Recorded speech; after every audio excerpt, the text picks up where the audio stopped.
Assalamualaikum warahmatullahi wabarakatuh. Halo, kembali lagi bersama saya Alfi Umami. Sebelum saya ke langkah-langkah menggunakan analisis regresi sederhana, di sini saya akan menjelaskan terlebih dahulu mengenai analisis regresi sederhana. Jadi, analisis regresi atau peramalan adalah suatu proses memperkirakan secara sistematis tentang apa yang paling mungkin terjadi di masa yang akan datang, berdasarkan informasi masa lalu dan sekarang yang dimiliki agar kesalahannya dapat diperkecil. Regresi dapat juga diartikan sebagai usaha memperkirakan perubahan, supaya tidak salah paham bahwa peramalan tidak memberikan jawaban pasti tentang apa yang akan terjadi, melainkan berusaha mencari pendekatan apa yang akan terjadi. Jadi, regresi mengemukakan bahwa keingintahuan apa yang terjadi di masa depan untuk memberikan kontribusi menentukan keputusan yang terbaik. Selanjutnya, tujuan regresi sederhana. Yang pertama, untuk mengetahui pengaruh dari suatu variabel terhadap variabel lainnya. Yang kedua, untuk memahami variabel-variabel bebas mana saja yang dapat berhubungan dengan variabel terikat, serta untuk mengetahui bentuk hubungan tersebut. Baik, kita akan beralih pada aplikasi SPSS untuk langkah-langkah menggunakan analisis regresi sederhana. Kita masuk pada variabel view, pada table name kita tulis responden, lalu X, lalu Y.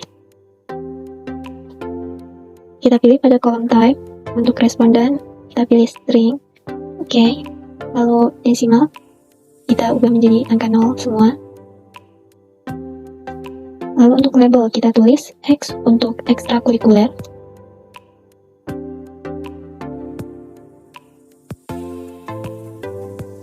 lalu Y untuk prestasi.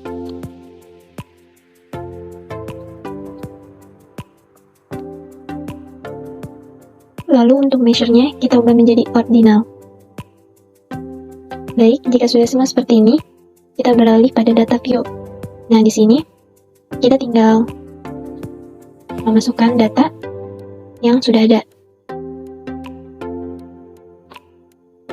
Kita copy, lalu paste.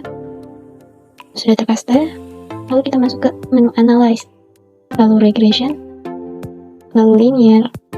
Kita klik. Nah, untuk ekstrakurikuler X, kita masukkan pada tabel independent, dan untuk Y, kita masukkan pada dependent. Oke. Lalu, klik statistik. Kita centang bagian R squared change, lalu deskriptif. Kita klik continue. Lalu, kita klik plot. Untuk script, itu kita pindahkan pada kolom X. Dan untuk receipt, kita pindahkan pada kolom Y. Sudah seperti ini, lalu kita centang bagian histogram normal probability plot. Lalu klik continue. Oke, sudah seperti ini, kita klik save. Lalu pada predictive value, kita centang bagian unstandardized. Lalu untuk prediction interval, kita centang bagian mean dan individual. Setelah itu, kita klik continue. Oke, lalu kita klik option. Nah, pastikan bahwa taksiran probability keadaan sebesar 0,05. Kemudian klik continue. Kemudian lalu kita klik OK. Tinggal menunggu hasilnya. Oke, sudah muncul. Bisa dilihat pada tabel deskriptif statistik, jumlah responden ada 10 orang. Dan untuk rata-rata prestasi sebesar 40,2 dengan standar deviasi 5,007.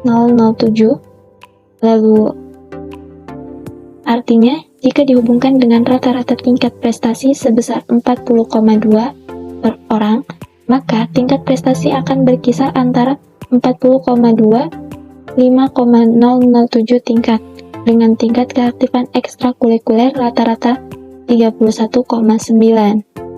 Pada tabel correlation, hubungan antara prestasi belajar dengan keaktifan kegiatan ekstrakurikuler sangat kuat positif. Nilai R sebesar 0,938. Positif artinya searah, maksudnya semakin tinggi prestasi belajar siswa, maka semakin aktif dalam kegiatan ekstrakurikuler. Begitu juga sebaliknya. Lalu kita lihat pada tabel variabel enter dan remove. Nah, pada tabel ini menginformasikan bahwa variabel keaktifan ekstrakurikuler berhasil dimasukkan, enter, tidak ada variabel yang dikeluarkan, yaitu remove.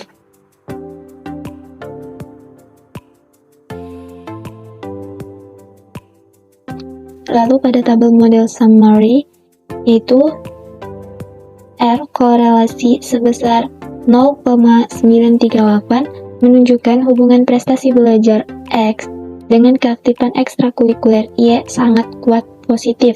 R square korelasi koefisien sebesar 87,9% menunjukkan kontribusi yang disumbangkan X kepada Y. Lalu pada tabel ANOVA di sini perbandingan F hitung dan F tabel serta SIG dan A. F hitung sama dengan 58,137 lebih besar dari F tabel, yaitu 5,32. Maka HO ditolak dan HA diterima. Lalu SIG 0,00 lebih besar dari A, yaitu 0,05. Maka HO ditolak dan HA diterima.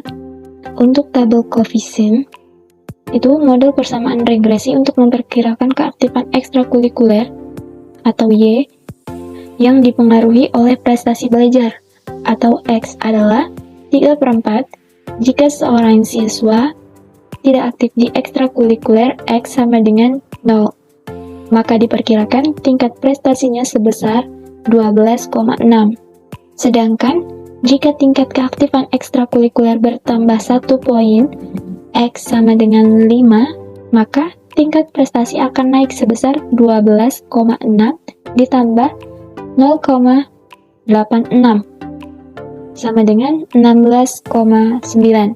3/4 koefisien regresi B sama dengan 0,865, menunjukkan besaran penambahan tingkat intelijensi untuk setiap penambahan poin jawaban keaktifan ekstrakurikuler. Lalu pada tabel residual statistik,